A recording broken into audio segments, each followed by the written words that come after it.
time flies, and money's going to come and go. We could all lose everything tomorrow. Our health could come and go. And so at the end of the day, success for me is having the respect of the guys that I respect the most. I never worked hard at being a session guy. I play with the same guitar, and I could plug into all these different amps and guitars, and I sound the same on everything. Yeah. And that's just kind of, now I'm proud of that, because my friends that are all the session guys here, they're like, well, yeah, you're the late great Michael Rhodes, who I had a trio with too for a long time.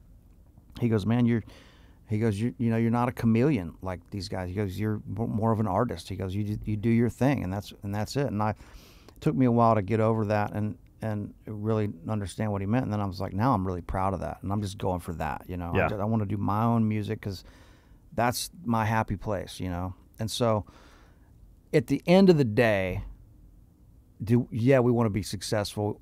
The only thing money means to me is freedom, and I like to travel. So, as soon as I see a hole in the calendar, I'm booking a trip somewhere. I want to go. Yeah, you travel a lot. I like to travel a lot. Yeah. I like to go overseas and chase the good weather around. But to me, at the end of the day, as I see that I just turned 45 years old February 3rd, and so I'm not old, but I'm not 22 either. And so I've got a little experience at this point to shed some light on a few things, maybe, right? But time flies, and money's going to come and go. We could all lose everything tomorrow. Our health could come and go. And so at the end of the day, success for me is having the respect of the guys that I respect the most. That's what. Don't you feel like you have that? Yes. No, I do. I've seen you play. Yeah. Joe Bonamassa will sit in with you. No, I feel like that. Robin Ford. Totally. Billy Gibbons. Yeah. You go out with John Oates. Totally. That's what I'm saying. I mean, my life in Nashville has been a fantasy, man. I mean, I've gotten to not only know and play music with, or not only know, but to be able to work with and call my friends, a lot of my heroes. And then a lot of guys that have completely come in out of the blue, like Oates and Gibbons. Gibbons I've known now a little over 2 years, and I talk to almost every day. And then Oates I've known for like over 20 years. Yeah. About 20 years. I met him in Telluride, Colorado. But those guys. I mean, I never thought I'd be hanging out with Billy Gibbons, and then all of a sudden that came in from nowhere. But that's what I'm saying. Like, just to be asked to continue on with recording more songs, to do this record with Tom after we did one song the night before Thanksgiving on a live stream at a drummer friend at his house. His this amazing home studio down in Franklin, and we went down there and we cut this song. I had a little idea, and we turned it into this thing, and we said, man, that really came out good. We should do a whole record together. And then I was like, that's how the record came together. Yeah. So the fact that he expressed interest in doing a whole project with me, I mean, I couldn't help but to feel like, I'm like, dude, this is the coolest thing ever. Of all the people in the world that he could do a record with, why is it me? And do you feel like you needed that push? It's amazing. Of course, I'm the most fortunate, grateful, lucky person ever here. Do you feel like you needed that push to do another record? Like, were you thinking about doing a third record? Or this was kind of a cool idea that got you into doing that next record? All of those. Yeah, it was a great combination of all those things. Because I'm a huge fan of the collaboration. Collaborating is so much fun. It takes a lot of pressure off. So if I was sitting here trying to write a song by myself, I'd be questioning everything. And is it good enough? Is it any good at all? I mean, am I nuts for doing that? You couldn't do this podcast alone. No, and so that's the thing. So if you grabbed a guitar and I grabbed a guitar, then we would be. It's just, you're supporting each other. You're reassuring that the idea is good. It's like, okay, or it's bad, and hey, we're wasting time. Let's move on. This is not going anywhere. Let's try this.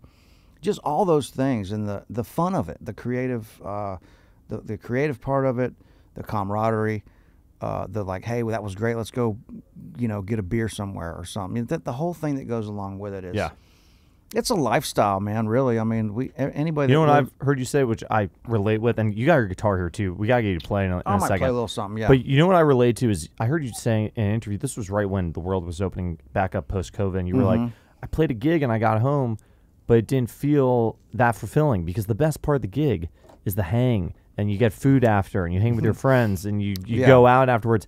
And I was thinking about that too. The gig, like I'll go on the road, I'll tour or travel. The gig is like 45 minutes if we're opening up for someone or if we're doing something. Yeah, and you're hanging for 22 the other part hours. that's fun is afterwards you go get food, you hang with the band. Right. You're hanging in the green room getting sound check. Some crazy thing happens on the street that's like a story. Right. That's what the fun part is, right? Totally. It's the part that happens with the other people, the collaboration. Yeah, it's not even the gig sometimes. Right. You're not just punching a clock and going home.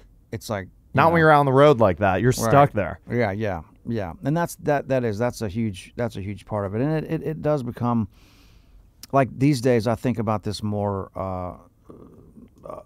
it's less about nerding out on the guitar. Like I'm the worst gear person in the world. I don't want to talk about pedals. I don't want to talk about amps. I don't want to talk about guitars because I know that it doesn't matter.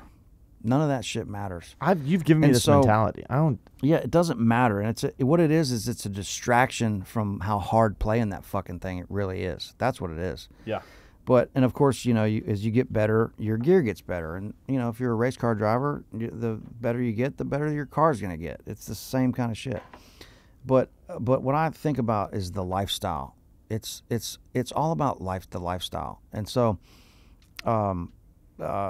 People play like their personalities. If you're overthinking this stuff and you're scared to death and you're worried about making a mistake, then you got to rewire your brain to just, at some point, like I said, life's short, time's valuable. You're going to have to jump in and get your feet wet and get dirty, and then if you come out on the other side, great. If not, you might end up somewhere else. I